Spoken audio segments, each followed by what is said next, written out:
ସ୍ୱାଗତ ସଭା 2025ରେ ଉପସ୍ଥିତ ଥିବା ମଞ୍ଚାସୀନ ଅତିଥି ଏବଂ ମୋର ସ୍ନେହର ଛାତ୍ରଛାତ୍ରୀମାନଙ୍କୁ ସ୍ୱାଗତ ଏବଂ ଅଭିନନ୍ଦନ। ଏବଂ ମୋ ଦ୍ୱାରା ରଚିତ ହୋଇଥିବା ଏହି ସ୍ୱାଗତ ସଭା 2025କୁ ଯେଉଁ କବିତା ସେ ହେଉଛି ସ୍ୱାଗତ ଗୀତି 2025। ବର୍ତ୍ତମାନ ଆମେ ସମସ୍ତେ ନିରବତା ସହିତ ଧୈର୍ଯ୍ୟର ସହିତ ଶୁଣିବା।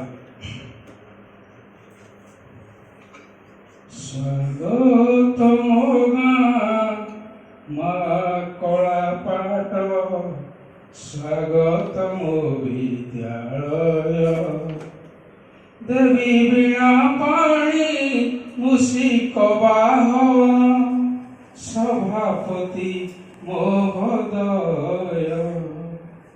ସ୍ୱାଗତ ସ୍ୱାଗତ ଶିକ୍ଷକ ଶିକ୍ଷିକା, ସ୍ୱାଗତ ଛାତ୍ର ମଣ୍ଡଳୀ, ଆନନ୍ଦ ମନରେ ମାର କରତାଳି, ସଭା ପଡ଼ୁ ଛୋଳି।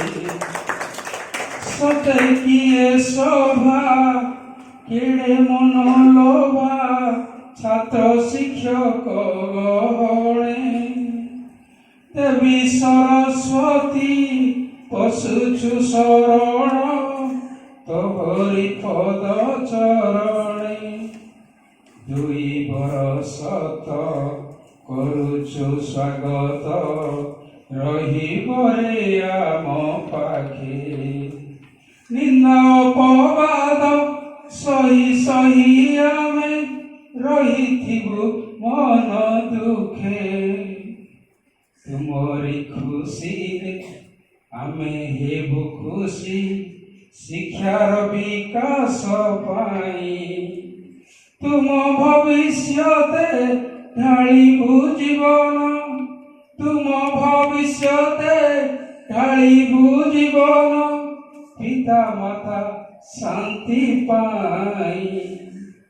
ମଧ୍ୟ ଇଂରାଜୀରୁ ଆସିଅଛ ତୁମେ, ଉଚ୍ଚ ବିଦ୍ୟାଳୟ ସ୍ଥାନେ, ବାଚାଳିଆ ଢଙ୍ଗ ଛାଡ଼ିଦେବେ ଗୁରୁ, ରହିଥିବ ସାବଧାନେ।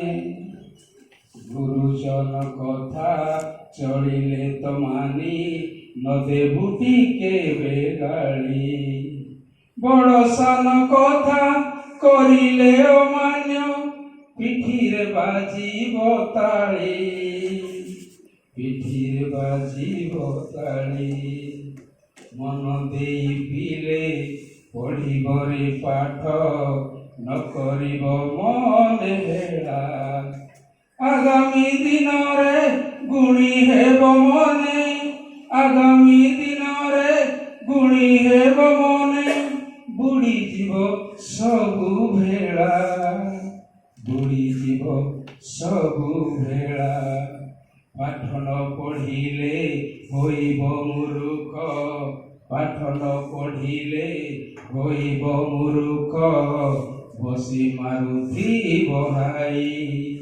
ଚାଷ କାମ ବେଳେ ପିଟୁଥିବ ମଶା, ଚାଷ କାମ ବେଳେ ପିଟୁଥିବ ମଶା, ସାଙ୍ଗରେ ନଥିବେ କେହି।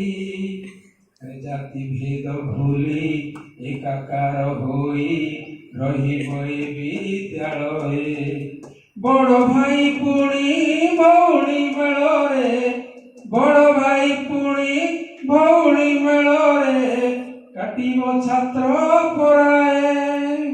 ଶୃଙ୍ଖଳା ଜୀବନ ଚରିତ୍ର ଗଠନ, ଶୃଙ୍ଖଳା ଜୀବନ ଚରିତ୍ର ଗଠନ, ଜାଣି ରଖିଥାଅ ମନେ। ଯାହା ଶୁଣୁଅଛ କରିଲେ ପାଳନ, ଯାହା ଶୁଣୁଅଛ କରିଲେ ପାଳନ, ସଫଳ ହେବ ଜୀବନେ, ସଫଳ ହେବ ଜୀବନେ। ଯାହା ନ ଜାଣିବ ପଚାରି ବୁଝିବ, ଯାହା ନ ଜାଣିବ ପଚାରି ବୁଝିବ, ନ କରି ମନରେ ଭୀତି। ଆଜିର ଦିବସେ ଛବିଳ ପ୍ରକାଶେ, ଆଜିର ଦିବସେ ଛବିଳ ପ୍ରକାଶେ, ଗାଇ ସ୍ୱାଗତର ଗୀତି ଗାଇ ସ୍ୱାଗତର ଗୀତି। ଧନ୍ୟବାଦ।